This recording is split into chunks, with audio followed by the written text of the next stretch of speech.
Hello दोस्तों, new video में आप सभी का स्वागत है। आज हम लोग चल रहे हैं भोजपुरी के सुपरस्टार मिस्टर धनंजय धड़कन के घर और उनको देखते हैं कि उनकी घर का खूबसूरती और उनके फैमिली के लोगों से भी बात करेंगे। तो चलिए हमारे साथ और चल रहे हैं धनंजय धड़कन के घर।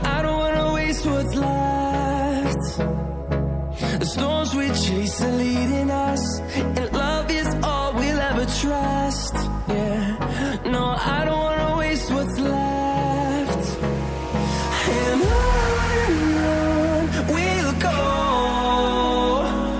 through the wastelands, through the highways, till my shadow turns to sun rays. And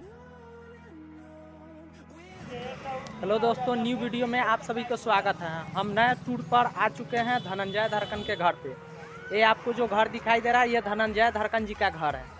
ये न्यू अभी घर बन रहा है। इसके बगल में जो आपको दिखाई दे रहा है, ये पुराना उनका घर हुआ। यहाँ उनके अंकल लोग हैं जो कुछ बताने के लिए राजी नहीं हो रहे हैं। और क्या, वो गाना वाना गाते हैं, स्टार अब बन गए हैं। बचपन से आप लोग के सामने देखे होंगे। हाँ, है हमारे बचपन। ये अंकल हुए, अंकल तो कुछ बताना चाह नहीं रहे हैं। इनका रूम हुआ जो बन रहा है, अभी स्टार्ट ही हुआ है। कुछ दिन में तैयारी हो जाए। कितने दिन के लिए तैयारी हो सकता है? तैयारी हो गया है, ठीक है। टाइल पत्थर भी अभी लगने वाला है। सीढ़ी पर तो पत्थर लग गया है, आपके सामने देखिए। एलसीडी भी लगा हुआ है। आते हैं तो किस रूम में रहते हैं?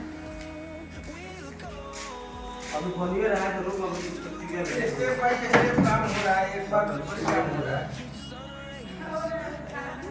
चलिए रोड से आपको मोतिहारी वाला ललबेगिया पुल से डायरेक्ट सामने आपको मिलेगा। थोड़ी दूर आने के बाद ही रोड के बाएं साइड में आपको मिलेगा ढाका की तरफ से, दाहिना साइड में मिलेगा मोतिहारी की तरफ से आने पर।